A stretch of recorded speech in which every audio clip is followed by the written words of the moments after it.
Assalamualaikum, salam sejahtera dan selamat kembali semula ke channel Abang dan salam Ramadan. Kita dah nak raya dah pun. Jadi hari ni Abang nak sampaikan dua lagi cerita. Pengalaman yang dihantarkan kepada Abang melalui email. Jadi sebelum kita mulakan cerita, marilah kita sama-sama berdoa kepada Allah Ta'ala. Semoga Allah panjangkan umur, murahkan rezeki, diberikan kesihatan yang baik, dipermudahkan segala urusan. Dan semoga Allah memberikan syurga buat mak ayah kita, memberikan keamanan untuk kita satu dunia dan umur yang diberkati. Tanpa membuang masa lagi, Abang akan mulakan cerita kali ini dengan A'udzubillahi minasyaitonirrajim. Bismillahirrahmanirrahim. Allahumma salli ala Sayyidina Muhammad wa ala ali Sayyidina Muhammad. Cumanya sebelum Abang masuk kepada cerita, Abang dah tukar uniform. Uniform ni bukan untuk jualan, tapi Abang memang sengaja tukar uniform baru, JSPN. Dan Abang minta adik Abang buatkan t-shirt ni agak besar juga, XL Abang pakai ni. Jadi tak adalah terlalu ketat sangat, seiring dengan peredaran umur. Jadi tanpa membuang masa lagi, Abang akan mulakan cerita kali ini.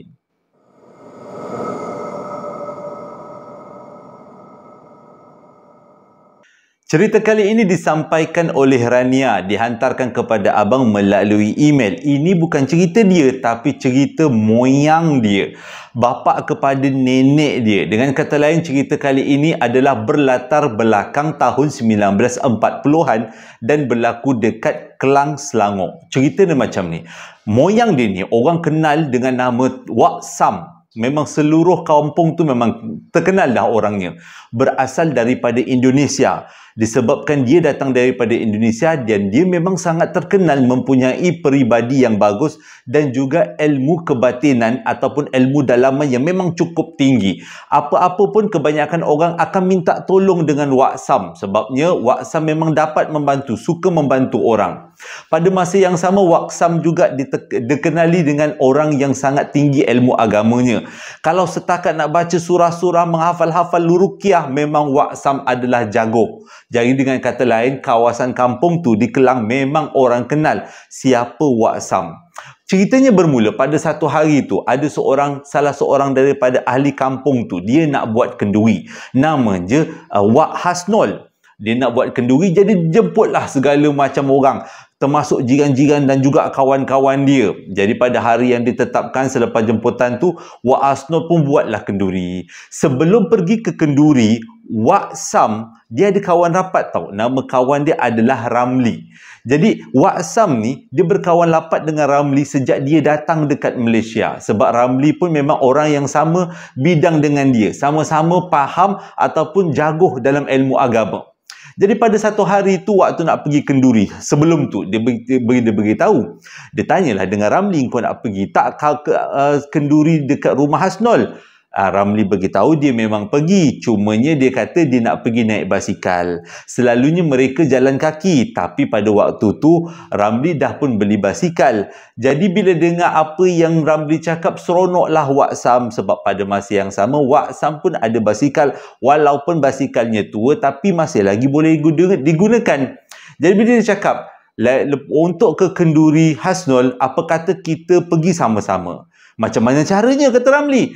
Engkau datang ke rumah aku, kita bergerak daripada rumah ke kenduri rumah Hasnol. Oh, setuju, tak ada masalah. Kenapa mereka bergerak bersama-sama? Sebabnya kenduri itu dibuat pada waktu malam. Bermula lebih kurang 8.30 dan akan tamat lebih kurang pukul 11. Jadi kalau pergi berdua dalam keadaan pada waktu tu kampung tu penuh dengan hutan, adalah lebih selamat. Mana tahu kalau tiba-tiba dalam perjalanan terjumpalah dengan ular anaconda, dapatlah juga ialah bersama-sama, kan tak adalah rasa takut sangat.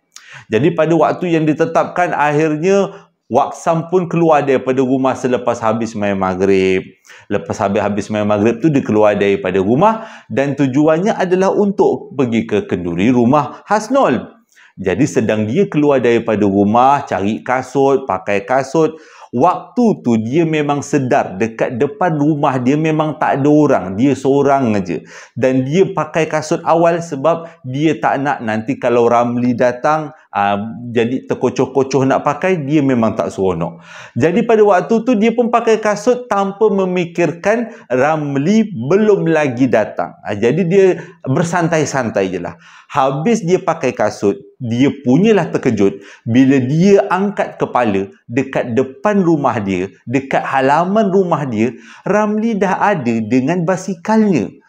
Yang peliknya, Ramli duduk sambil pegang basikal dengan mukanya penuh keceriaan, senyum aja. Dia dah pelik dah. Dia dah rasa macam tak sedap hati. Ini Ramli ke bukan Ramli? Tapi memang dia dah berjanji. Ramli dah berjanji untuk datang ke rumah dia. Jadi mungkinlah Ramli ni manusia betul, bukanlah makhluk alam sebelah. Jadi lepas habis-habis pakai kasut tu, Wak Sam pun turunlah daripada rumah. Dia capai basikal dia mengarah ke arah Ramli. Sampai dekat depan Ramli, baru dia sedar yang itu bukan Ramli. Macam mana dia tahu? Sebab mana ada manusia yang memang normal bila kita berdiri depan dia, tapi masih lagi tersengih, tersenyum, menyeringai macam tu. Memang itu bukan manusia normal. Dan dia tahu ini adalah jadian ataupun makhluk alam sebelah yang sengaja menyamar sebagai Ramli untuk menakut-nakutkan dia. Sebagai seorang tua yang tahu tentang ilmu agama, yang faham tentang makhluk-makhluk alam sebelah, dia tak akan rasa gentar. Takutnya hanya pada Allah, dia kata. Jadi dia tak rasa gentar. Jadi dia tanya macam ni, "Kenapa engkau senyum lain macam tengok aku?" Ramli jawab, "Aku gembira jumpa dengan sahabat aku." Memang terkejut sangat Wak Sam apa yang dijawab oleh Ramli. Sebabnya sepanjang dia kenal Ramli, Ramli bahasanya agak berseluruh. Contohnya dia kata, kalau dia tanya soalan, "Ramli dah makan?" "Aku dah makan dah." Ada jenis macam tu. Tapi Ramli yang depan adik dia ni, dia punya jawapan sebiji-sebiji. Jadi Pak Wak Sam ni tanya sekali lagi, "Engkau sihat Ramli?" "Aku sihat." Itu je. Okey, pelik. Memang pelik. Ni memang bukan makhluk alam makhluk alam kita, bukan manusia. Ini mesti alam sebelah. Jadi dia tanya lagi untuk memang betul-betul confirm ni, ini manusia ke bukan manusia. Dia tanya macam ni. Sekarang ni kita nak bergerak ke rumah Hasnul. Siapa yang nak duduk basikal ke depan, yang siapa ke belakang? Sebab kita tak boleh jalan beriringan, kita nak melalui hutan ni. Dia jawab macam ni, "Aku kat belakang, engkau dekat depan." Pelik dengan jawapannya sebiji-sebiji macam tu. Lepas tu, pelik yang kedua adalah dia nak duduk belakang. Dia tak nak duduk kat depan. Itu memang sesuatu yang lain macam. Sebabnya, mengikut apa yang dia kenal Ramli, selalunya Ramli akan duduk dekat depan. Kalau naik basikal menonton tu, dia akan duduk depan, Wak Sam akan duduk belakang. Tapi kali ni, Ramli nak duduk belakang. Dia pelik. Jadi Wak Sam pun rasa macam, tak boleh jadi ni. Dia takut kalau benda tu duduk dekat belakang dia, ada muslihat lain yang benda tu nak buat. Dia cekiknya daripada belakang, apapun dia hempuknya pakai batu daripada belakang, tak akan naik. Jadi dalam hati, Wak Sam dah mula baca ruqyah. Dia dah rasa macam ini saja yang dapat tolong dia. Ayat-ayat suci Al-Quran dan ruqyah. Dalam hati dia baca ni, sambil dia beritahu pada Ramli. Dia kata macam ni, "Lebih baik engkau duduk depan, aku duduk belakang. Sebabnya aku lagi tua dan aku lagi tinggi ilmu silat berbanding dengan kau. Kalau jadi apa-apa, aku senang nak melindungi kau." Tapi Ramli jawab, "Tidak perlu. Biar aku di belakang. Engkaulah di depan." Itu je. Abang bila melakukan watak ni semula, abang pula yang gelak. Dia jawab macam tu. Jadi yang Wak Sam kata, tak boleh. Dalam hati Wak Sam dia makin selawat Nabi. Sebabnya dia berharap dengan apa yang dia baca menyebabkan benda tu akan terasa panas dan benda tu akan mengalah dan duduk di hadapan. Jadi dia cakap sekali lagi, tak boleh jadi. Kau kena duduk depan. Sebab engkau kan selalu duduk depan, engkau memang suka nak jadi ketua, ada bakar benda tu. Dia supaya benda tu bersemangat nak duduk depan. Jadi bila dah kena bakar macam tu, maksudnya kata-kata semangat, engkau selalu duduk depan, engkau lah memang seperti seorang ketua. Dia jawab macam ni, "Oh, betul juga. Aku adalah seorang ketua di sini. Biarlah aku duduk di depan, kau duduk di belakang." Apa pula yang gelak macam tu? Okey, lepas macam tu, jadi Wak Sam kata, muslihat je berjaya. Mungkin disebabkan makhluk tu dah rasa panas dengan bacaan ruqyah yang Wak Sam cakap, yang Wak Sam baca, menyebabkan benda tu mengalah nak duduk depan. Jadi diorang pun bergeraklah. Daripada rumah Wak Sam nak ke jalan besar mengambil masa lebih kurang 15 minit. Wak Sam tu punya rumah ni memang kat belakang sekali. Jadi dalam perjalanan ni Wak Sam dalam hati tidak putus-putus baca ruqyah. Sikit-sikit Ramli akan pandang belakang. Engkau baca apa tu? Aku rasa panas.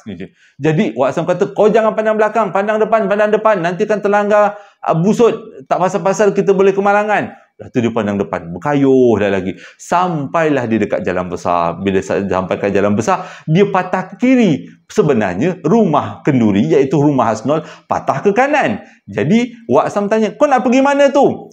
Aku nak balik rumah aku. Lah, katakan nak pergi kenduri. Takkan kau nak balik rumah kau pula? Oh, betul juga. Biarlah aku ke rumah kenduri dahulu. Baru aku balik rumah. Dia kata. Kenapa abang cakap macam ni? Tapi tak apalah, kita enjoy ya.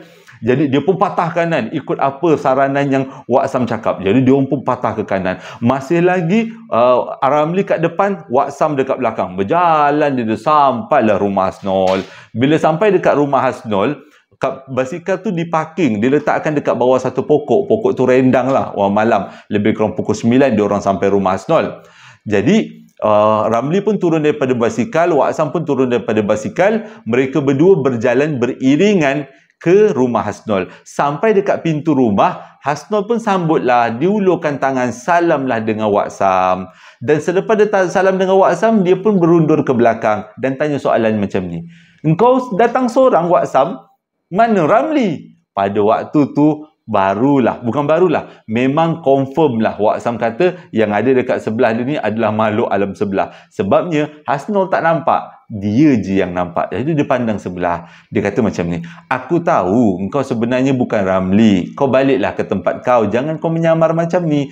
Kan kalau aku baca ruqyah tak pasal-pasal, engkau pula terbakar. Boom, terus benda tu hilang. Dia rasa macam terancam tau. Dia rasa macam, orang ni tahu aku ni makhluk alam sebelah. Terus pling, hilang macam tu aja.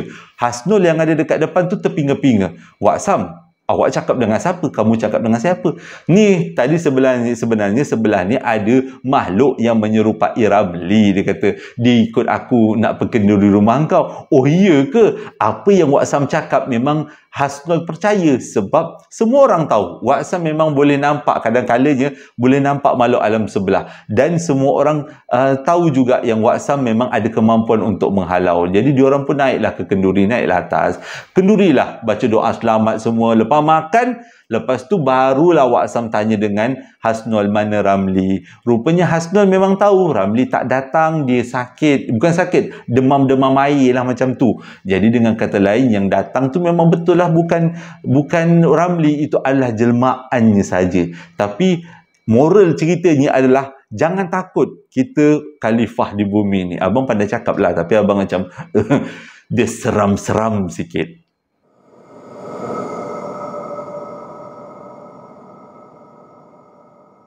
Cerita yang kedua ni disampaikan oleh Ikmal, berlaku pada tahun 2013. Waktu tu berlaku dekat satu hospital. Cuma abang tak boleh nak beritahu hospital yang mana.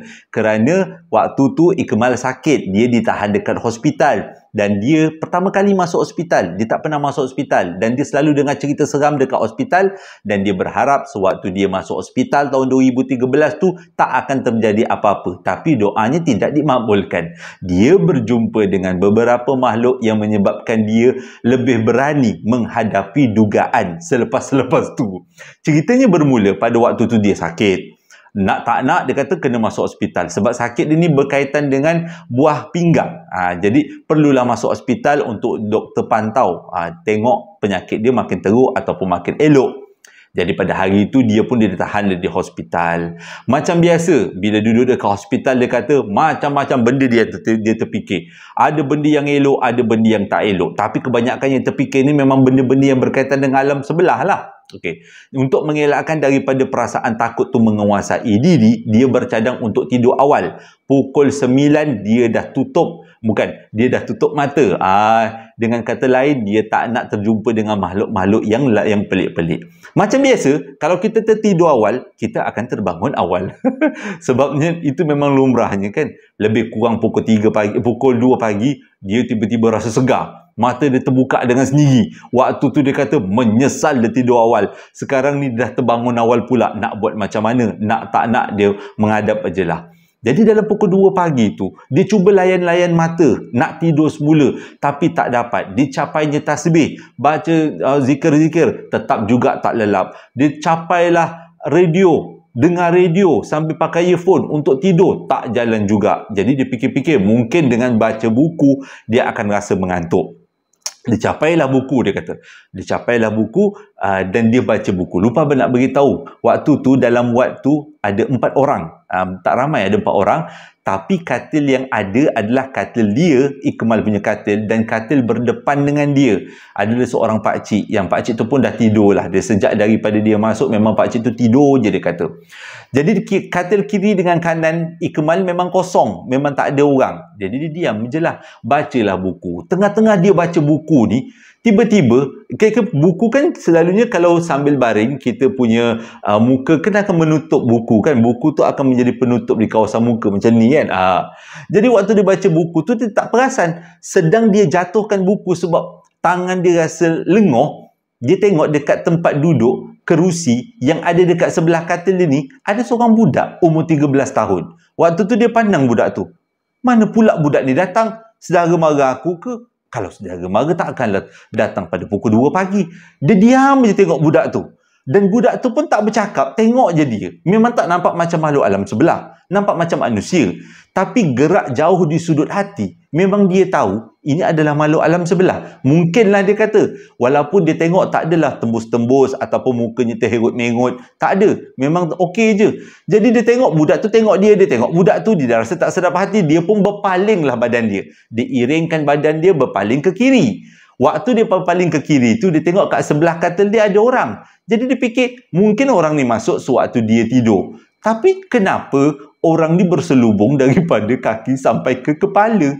Macam orang yang dah meninggal kan. Jadi dia pelik lah. Kenapa orang ni berselubung? Diamlah dia. Ambil buku, baca semula. Diamlah. Jadi dalam keadaan tu dia menjering-jering ke arah budak yang duduk dekat tepi katil ni. Masih lagi ada. Budak ni kenapa tak bergerak? Budak dia ni adik kepada nurse ke? Adik kepada doktor ke? Dia fikir-fikir macam tu je. Dan siapa pula yang duduk dekat katil dekat depan dia ni? Kenapa berselubung satu badan? Itu je yang bermain-main kat fikiran dia. Tapi semakin lama dia memandang ke arah katil sebelah, dia makin rasa tak selesa. Sebab dia tengok benda tu seolah-olah macam mayat, macam jenazah lah kan. Kenapalah benda ni? Dia pun pendamlah perasaan takut tu dalam hati. Sebabnya dia kata, kenapa dia tak berapa takut? Walaupun bilik tu menempatkan 4 orang, tapi bilik tu terang, bukannya gelap. Dia kata, masih ada lampu. Dan nampaklah nurse-nurse, ada kadang-kadangnya nurse tu akan berjalan, nurse tu akan melintas-lintas. Walaupun tak masuk dekat bilik dia, tapi nampaklah kehidupan yang tengah berjalan-jalan tu kuranglah rasa takut sikit. Jadi selepas dijeling 2-3 kali, akhirnya dia perasan budak yang duduk dekat kerusi dia tu dah hilang. Mana pula budak dia pergi? Kalaulah budak tu keluar daripada bilik tu, pasti dia akan nampak. Sebabnya dia mengiring badan menghadap ke pintu pada masa yang sama. Tapi dia tak nampak budak tu pergi. Dalam hati, mungkin ini makhluk alam sebelah yang selalu orang cakap ada dekat kawasan hospital. Mungkinlah dia kata. Jadi untuk menenangkan perasaan dia, dia paling, disebabkan dia dah paling tu tadi, dia nampak benda yang atas katil tu kan, dia dah tak sedap hati, dia paling badan dia ke arah kanan pula. Pada waktu tu dia kata dia rasa macam nak terkencing. Sebabnya itulah pertama kali dalam hidup dia, dia nampak Makcik Rockers yang memang jelas keadaannya, kejadiannya, dengan rambut yang panjang, dengan baju yang lusuh, yang bajunya mengeloboh-ngeloboh, duduk dekat pintu depan, pintu belakang. Pintu, kawasan pintu tandas, dekat dengan pintu tandas yang dia nampak tu, benda tu berdiri dekat situ. Dia kata tinggi je tak berapa nak tinggi, rendah. Keadaan yang nampak ketara ialah rambutnya yang mencecah ke lantai dengan bajunya yang lusuh, dan tahu itu bukanlah makhluk alam sebelah. bukan makhluk manusia, ia makhluk alam sebelah. Sebab dia tembus pandangannya ke belakang dalam keadaan yang dia cuba kontrol. Dia rasakan pada waktu tu kalaupun dia kencing dia ada air, memang dah lama dia terkencing. Tapi mungkin disebabkan waktu tu dah tak ada air dalam pundi kencing, tak boleh nak terkencing. Cumanya seluruh badan dia betul-betul menggigil dan dia tak boleh nak bergerak. Pertama kali nampak. Itulah perasaannya kan. Dia dah mula rasa tak sedap hati dalam keadaan dia cuba mendapatkan kekuatan tu. Tiba-tiba bahu dia kena tepuk. Yang tepuk siapa? Nurse. Pop. Dek, bangun dek, nak ambil darah. Dia cakap macam tu. Waktu tu dia pun bangun daripada katil. Dia terus, ya Allah, ya Tuhanku, lindungilah aku daripada segala macam dugaan. Nurse tu pula takut, kenapa pula aku tiba-tiba baca doa ni. Kau kenapa dek? Okey ke tak ni? Kak, tadi sehari nampak makcik rockers kak. Lepas tu saya nampak kat katil ni sebelah ada orang. Akak tu cakap, relax lah. Dalam hospital macam-macam ada. Kak, tadi ada budak lelaki duduk dekat kursi saya kak. Tolong kak, macam mana ni? Tak apa. Akak yakin esok kau boleh keluar sebab keadaan kesihatan kau memang bagus. Jadi jangan risau. Nanti akak teman kau tidur. Sampai habis dah. Akhirnya Iqbal ditemani oleh akak tu tidur. Mujur besok paginya dia keluar daripada hospital. Dia dah tak duduk kat situ. Cumanya abang tak boleh nak beritahu lah hospital yang mana. Dan dia kata itu adalah satu-satunya pengalaman dia, kagum dia. Itulah pertama kali dan kali terakhir dia nampak 3 entiti sekaligus, yang mana dia kata dia yakin ketiga-tiganya bukan berasal daripada alam manusia.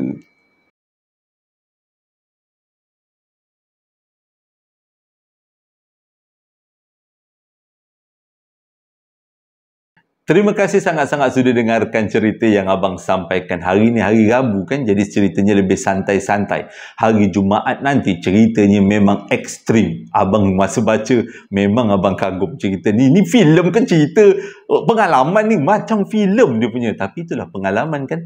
Apa yang terjadi kat dunia sebenar adalah cebisan daripada apa yang terjadi dalam filem adalah cebisan daripada kehidupan sebenar. Jadi sebelum abang tamat cerita, macam biasa ada beberapa ucapan yang nak abang sampaikan.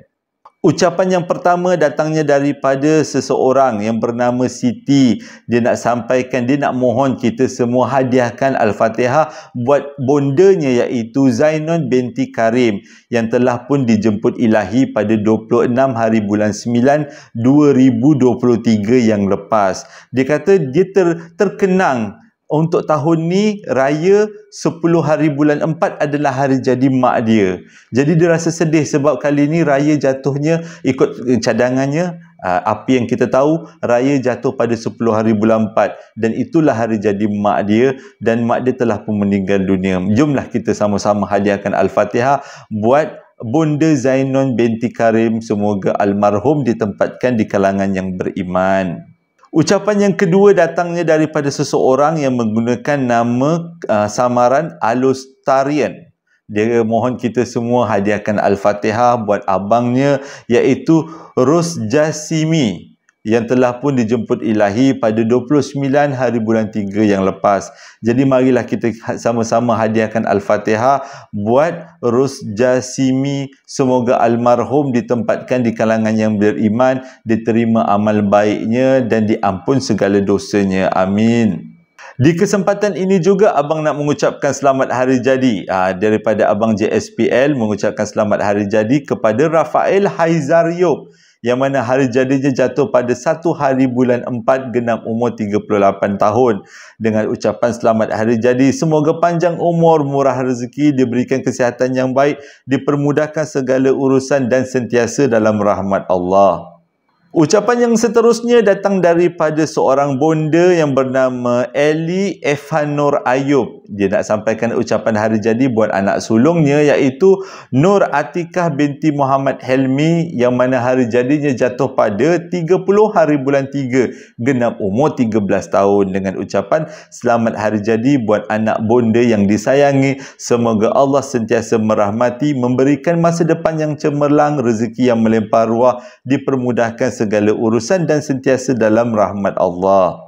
Ucapan yang seterusnya datang daripada seseorang yang bernama Hidayah Halim. Dia nak sampaikan ucapan hari jadi buat sahabat baiknya iaitu Haris Muhammad, yang mana hari jadinya jatuh pada 28 hari bulan 3, dengan ucapan selamat hari jadi buat sahabat tersayang. Semoga Allah merahmatimu, memberikan rezeki yang melimpah ruah dan dipermudahkan segala urusan. Amin ya rabbal alamin.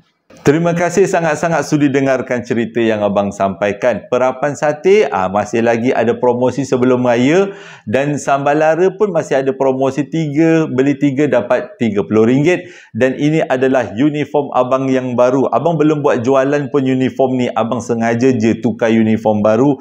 Kalaulah nanti kalau ada permintaan berdasarkan komen dekat Facebook, Instagram dan juga TikTok dan juga YouTube, kalau ada permintaan barulah abang nak jual. Ada beberapa warna sebenarnya, tapi abang memilih ini sebagai yang pertama. Nak tengok sesuai ke tidak, dijadikan uniform baru. Lepas esok ni abang pakai warna yang lain juga. Jadi hingga berjumpa lagi dalam 2 hari akan datang. Kita bersedia nak raya dan kita bersedih dengan perginya bulan Ramadan. Hingga berjumpa lagi dalam 2 hari akan datang. Assalamualaikum warahmatullahi wabarakatuh.